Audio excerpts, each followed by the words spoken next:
Hi, Chisme family. Marisa, finally sitting with you on camera to record a mini episode.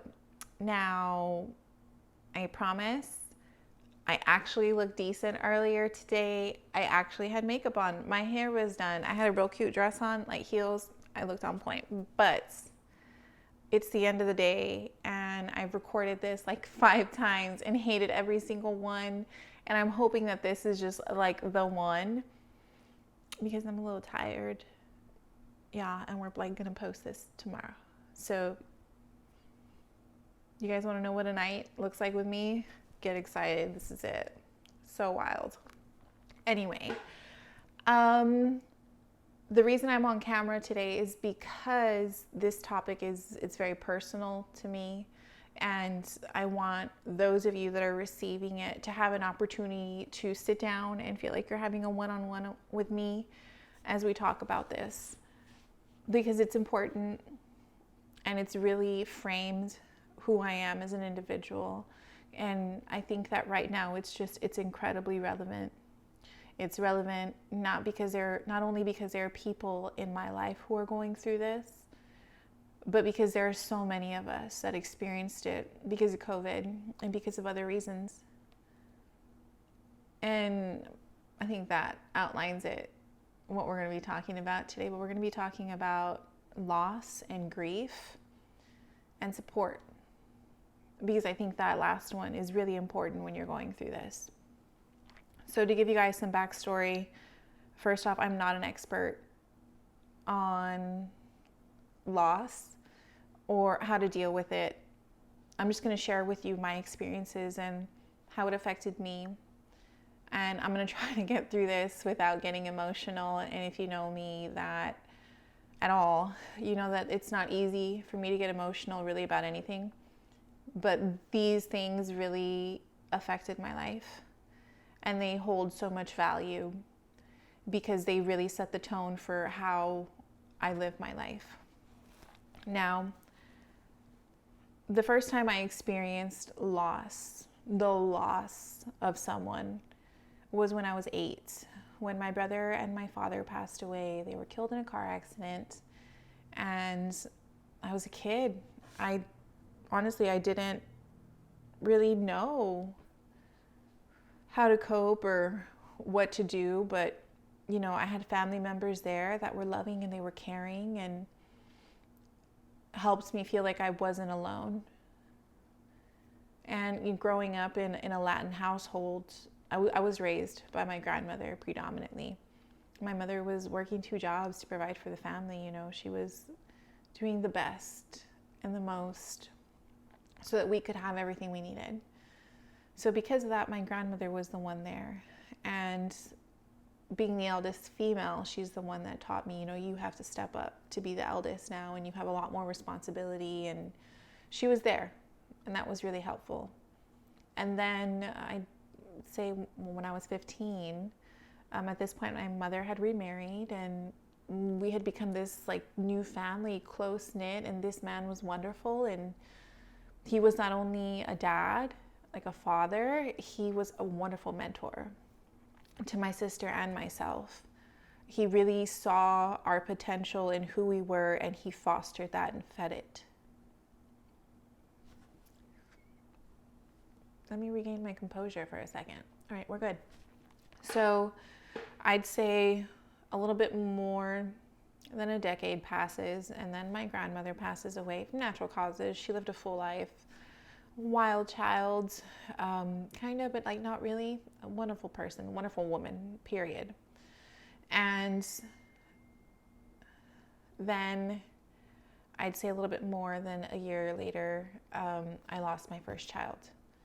And that was a new level of grief that I wasn't even expecting, because I thought I already knew what it was. And so far, that has been my experience with loss and grief. Yeah. Now, what did that teach me? It taught me that you never know what life is going to throw your way. And to always tell the people that you care about that you love them. and to really try to make the most out of every single second, every hour, every day, every moment as much as possible. And now, I mean, I have, since forever, but when I say forever, I mean like since I was little, but more so after Nick passed. That was my stepfather, my mentor, my guide. I decided that I would live a life with purpose to honor them, because I didn't know any other way to show gratitude for their love and support and care. And I hope I'm doing that. I really do. I think I have.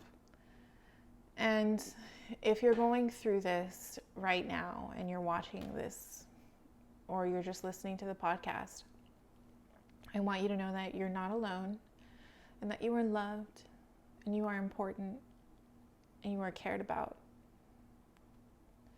And I don't know what part of the journey you're in right now, and I want to let you know that I'm sorry.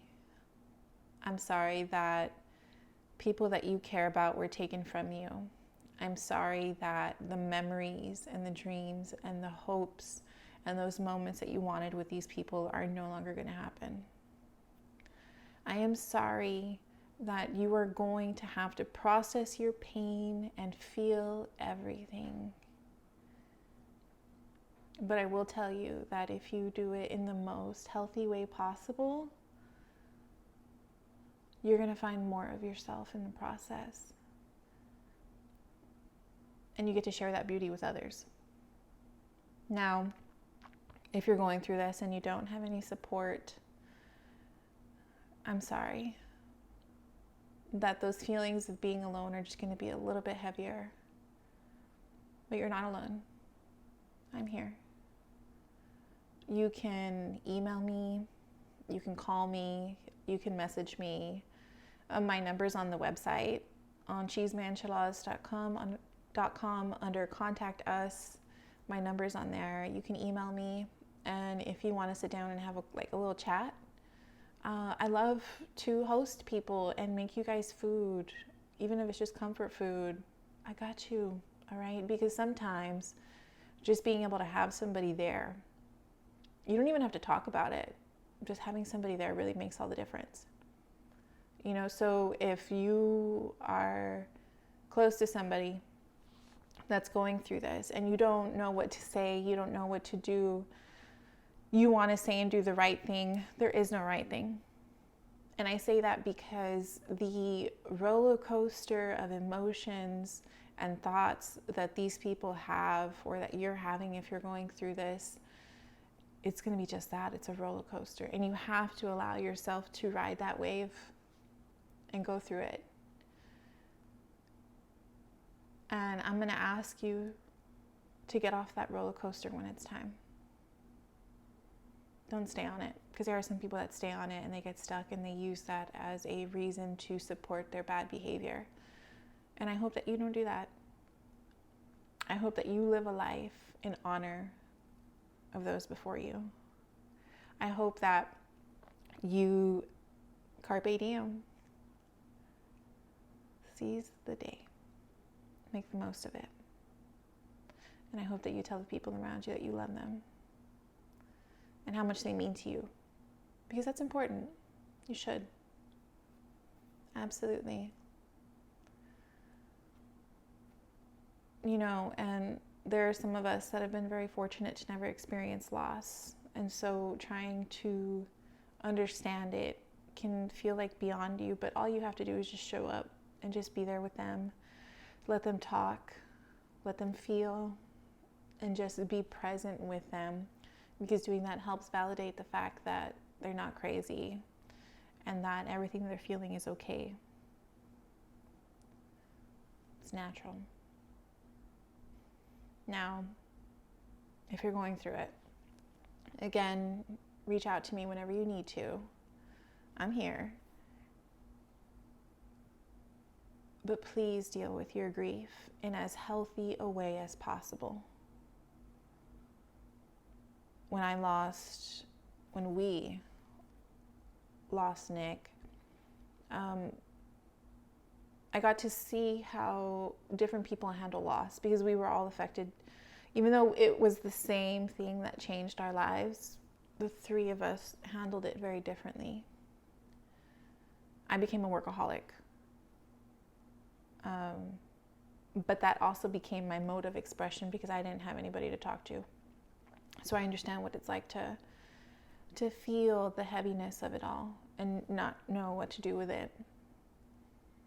So I'm being sincere when I say you can reach out to me, 110%. You're not alone. You're cared about, and you're worthy, and you are loved. And I think I'm going to leave it there, guys. I really do. And just know that there are different levels of loss and pain, and that's okay, and that's very natural.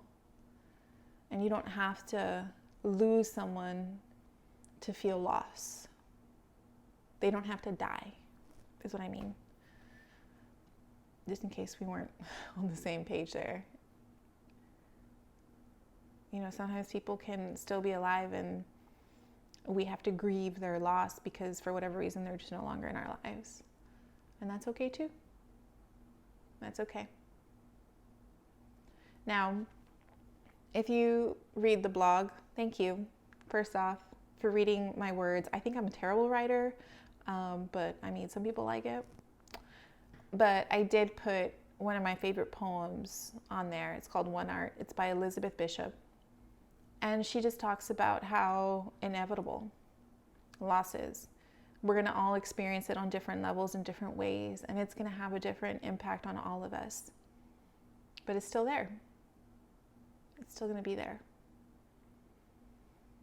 Okay? Remember, you are so much more than your emotion in the moment. And you are everything. And I hope that you never forget that. Okay? And I'm signing out. That's it. That's all I got for y'all. Okay? I'm probably going to do this wrong. Don't come for me, Latinos, my Latin community, all right?